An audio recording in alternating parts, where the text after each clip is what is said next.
मैं सभी पेंशन भोगियों का स्वागत करता हूं। आज की बड़ी खबरों में पेंशन भोगियों के लिए एक महत्वपूर्ण और रोमांचक अपडेट है। यह अपडेट न केवल आपकी वित्तीय स्थिति को मजबूत करेगा, बल्कि आपके भविष्य को भी सुरक्षित करेगा। जी हां दोस्तों, सबसे बड़ी खबर EPS 95 के पेंशन भोगियों के लिए है। उन्हें अब हर महीने 4,500 रुपये तक की पेंशन मिल सकती है।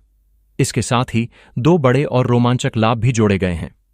मोदी सरकार की ओर से यह एक बड़ी राहत मानी जा रही है, जो EPS 95 पेंशन योजना को एक नया आयाम दे रही है। यह बदलाव उन सभी पेंशन भोगियों के लिए है जो अपनी सेवानिवृत्ति के बाद एक स्थिर और सम्मानजनक जीवन जीना चाहते हैं। हम आपको विस्तार से बताएंगे कि इन लाभों का लाभ कैसे उठाया जा सकता है। इसके अलावा कर्मचारियों के लिए एक और बड़ी खबर है। पुरानी पेंशन योजना OPS के संबंध में एक नया नियम लागू हुआ है, जो कर्मचारियों के लिए एक बड़ी राहत से कम नहीं है। यह नियम उन लोगों के लिए विशेष रूप से फायदेमंद है जिन्हें अपनी नौकरी के दौरान किसी अप्रत्याशित समस्या का सामना करना पड़ा है। और इतना ही नहीं, पूरे देश में एक बड़ा बदलाव होने वाला है। पेंशन के 6 नए नियम लागू किए गए हैं, जो बुजुर्ग, विधवा और विकलांग पेंशन भोगियों को प्रभावित करेंगे। इसमें एक सबसे महत्वपूर्ण अपडेट यह भी है कि कुछ लोगों की पेंशन बंद भी हो सकती है। इसके पीछे क्या कारण है और आपको किन बातों का ध्यान रखना होगा, यह जानना आपके लिए बहुत जरूरी है। तो चलिए, आज के इस वीडियो में हम इन सभी खबरों को विस्तार से जानेंगे। यह जानकारी पूरी तरह से सटीक और तथ्यों पर आधारित है, इसलिए आप सभी पेंशन भोगियों से निवेदन है कि आप इस वीडियो को अंत तक देखें। यदि आप हमारे चैनल पर नए हैं तो इसे सदस्यता लें और वीडियो को पसंद करें, ताकि आपको हमेशा सही और सटीक जानकारी मिलती रहे। सबसे पहले हम EPS 95 पेंशन भोगियों के लिए आई खुशखबरी के बारे में बात करते हैं। EPS 95 पेंशन भोगियों के लिए एक बड़ी राहत और सुनहरा मौका सामने आया है। अब उन्हें हर महीने 4,500 रुपये की पेंशन और 2 बोनस के फायदे मिलेंगे। यह उन सभी लोगों के लिए एक बड़ी राहत है जो अपनी सेवानिवृत्ति के बाद एक आरामदायक जीवन जीना चाहते हैं। आप जानते हैं कि सेवानिवृत्ति के बाद जीवन की जिम्मेदारियां कम नहीं होती।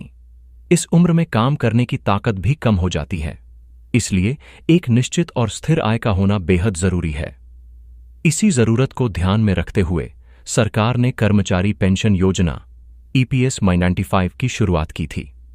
अब इसमें कुछ महत्वपूर्ण बदलाव किए गए हैं, जो पेंशन भोगियों के लिए किसी सुनहरे अवसर से कम नहीं है। हाल ही में सरकार ने इस योजना में कुछ नए लाभ जोड़े हैं। सबसे खास बात यह है कि अब पेंशन भोगियों को बोनस का भी लाभ मिलेगा।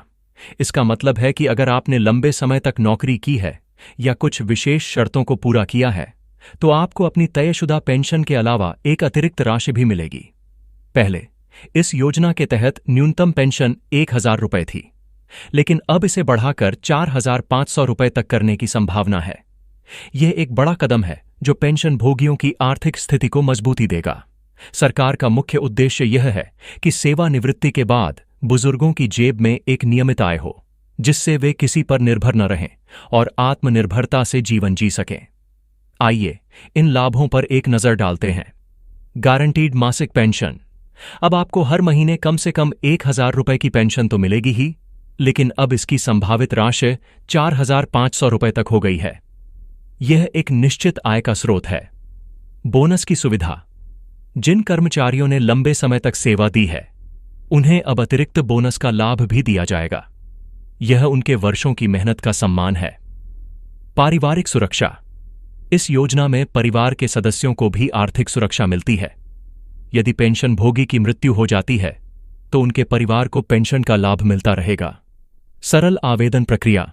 सरकार ने इस योजना की आवेदन प्रक्रिया को बहुत आसान बना दिया है, ताकि हर पात्र व्यक्ति इसका लाभ उठा सके। यह योजना उन सभी कर्मचारियों के लिए एक शानदार विकल्प है जो अपनी सेवानिवृत्ति के बाद भी एक सुखद और आर्थिक रूप से मजबूत जीवन चाहते हैं। सरकार ने इसमें बोनस और बढ़ी हुई पेंशन जैसी सुविधाएं जोड़कर इसे और भी आकर्षक बना दिया है। आप आज ही अपने नियोक्ता या कर्मचारी भविष्य निधि संगठन EPFO के कार्यालय से संपर्क कर सकते हैं और इस योजना से जुड़कर अपने भविष्य को सुरक्षित कर सकते हैं। यह कहा जा सकता है कि बुढ़ापा अब टेंशन वाला नहीं, बल्कि पेंशन वाला हो सकता है।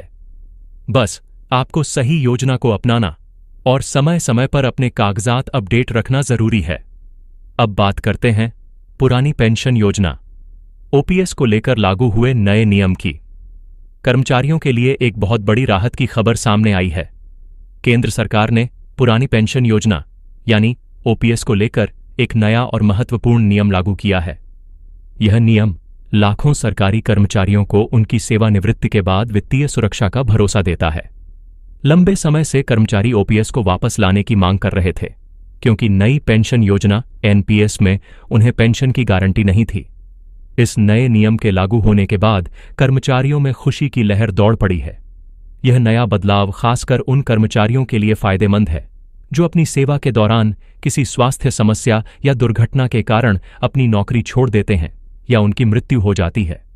ऐसे मामलों में अब कर्मचारी के परिवार को पुरानी पेंशन योजना के तहत पेंशन और अन्य सभी लाभ आसानी से मिल सकेंगे। सरकार ने इसे एक पारदर्शी और सहायक कदम बताया है, जिससे कर्मचारियों और उनके परिवारों को अचानक आने वाले संकट से राहत मिलेगी। चलिए, हम आपको बताते हैं कि ओपीएस और यह नया नियम क्या है।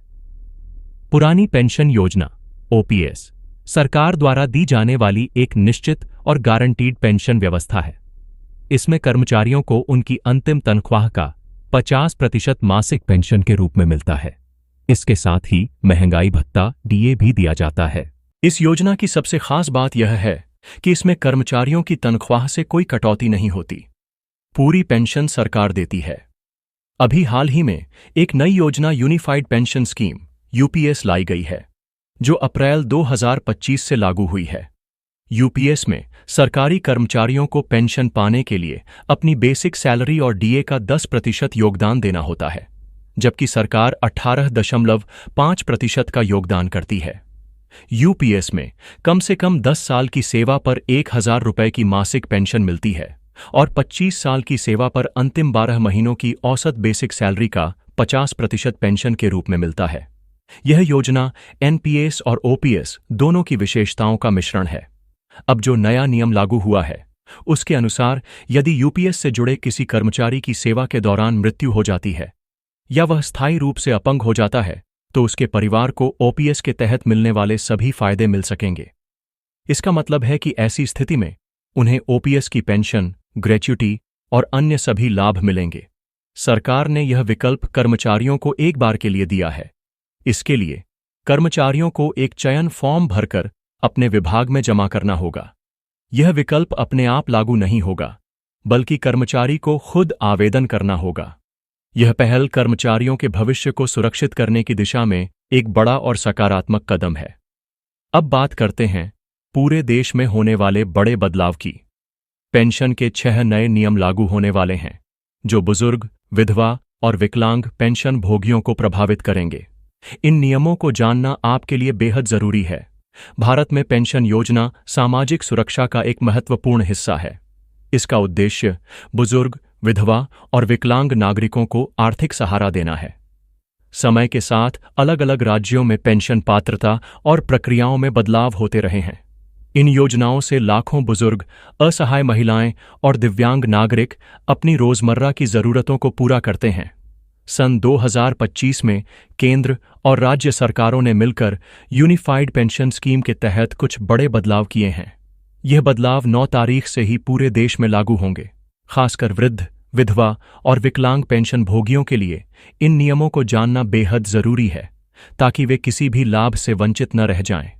यह नई व्यवस्था सभी पेंशन भोगियों के लिए एक पारदर्शी, सरल और डिजिटल प्रणाली लाएगी, जिससे कोई भी पात्र नागरिक पीछे नहीं छूटेगा।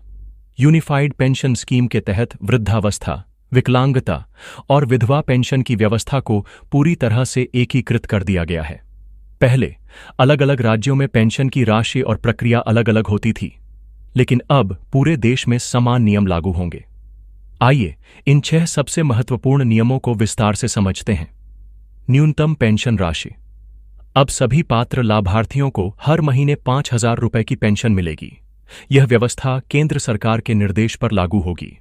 राज्यों को अधिकतम राशि तय करने का अधिकार होगा, लेकिन यह राशि 5,000 रुपये से कम नहीं हो सकती। पात्रता नियम में बदलाव।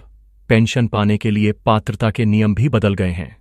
वृद्धावस्था पेंशन उन लोगों को मिलेगी जिनकी वार्षिक पारिवारिक आय 15,000 रुपए से कम है। विधवा पेंशन की पात्रता अब सिर्फ आय पर निर्भर करेगी। जिनकी सालाना पारिवारिक आय 1 लाख रुपए से कम है, उन्हें यह लाभ मिलेगा। विकलांग पेंशन के लिए शारीरिक विकलांगता का प्रमाण पत्र अनिवार्य किया गया है, जो सिर्फ सरकारी अस्पताल से मान्य होगा। इसमें विकलांगता की सीमा 40% या उससे अधिक तय की गई है। फेस ई-केवाईसी सत्यापन। सरकार ने आवेदन और सत्यापन प्रक्रिया को पूरी तरह से डिजिटल बना दिया है। अब सभी पेंशन भोगियों को फेस ई-केवाईसी सत्यापन कराना जरूरी है। इसके तहत लाभार्थी को अपने आधार कार्ड और मोबाइल नंबर के साथ डिजिटल सत्यापन की प्रक्रिया पूरी करनी होगी। इससे फर्जी लाभार्थियों को बाहर निकाला जा सकेगा और सही व्यक्ति को ही पेंशन का लाभ मिलेगा। यदि कोई पेंशन भोगी यह प्रक्रिया पूरी नहीं करता है, तो उनकी पेंशन अस्थायी रूप से रोक दी जाएगी। आधार लिंक्ड बैंक खाता। अब बैंक खाते का आधार से लिंक होना और सही दस्तावेज ऑनलाइन जमा करना हर पेंशन भोगी के लिए जरूरी है। इसमें बैंक डिटेल, आधार, पैन, अंतिम वेतन या आय संबंधी दस्तावेज और विकलांगता प्रमाण पत्र शामिल हैं। हेल्पलाइन और शिकायत पोर्टल।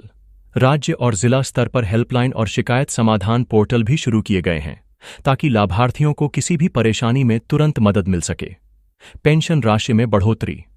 सरकार की इस योजना के तहत पेंशन राशि में बम्पर बढ़ोतरी की गई है। अब न्यूनतम पेंशन राशि 5,000 रुपये महीना है, जबकि संगठित क्षेत्र ईपीएफओ के पेंशन भोगियों को 7,500 रुपये या 8,500 रुपये तक मासिक पेंशन मिल सकती है। यहां आपकी सेवा श्रेणी और अंतिम वेतन के मुताबिक गणना होगी। इन नियमों के साथ कुछ और महत्वपूर्ण बातें भी हैं। विधवा पेंशन के लिए अब कोई उम्र की सीमा लागू नहीं है, सिर्फ आय सीमा देखी जाएगी और बैंक खाता आधार से जुड़ा होना चाहिए। विकलांगता पेंशन के लिए डिजिटल वेरिफिकेशन और सरकारी अस्पताल से जारी प्रमाण पत्र अनिवार्य है। फर्जी दावों पर रोक लगाने के लिए विशेष सतर्कता बरती जाएगी। यह सभी बदलाव यह सुनिश्चित करने के लिए किए गए हैं कि पेंशन योजना का लाभ सही और पात्र लोगों तक पहुंचे। दोस्तों, ये बहुत बड़ी और महत्वपूर्ण खबरें हैं जो हाल ही में आप सभी पेंशन भोगियों के लिए सामने आई हैं। इन जानकारियों से आप अपनी योजनाओं को बेहतर ढंग से समझ सकते हैं और अपने भविष्य को सुरक्षित कर सकते हैं। अगर आपके मन में कोई सवाल हो तो आप हमसे पूछ सकते हैं। हम आपके सवालों का जवाब देने के लिए हमेशा तैयार हैं। धन्यवाद।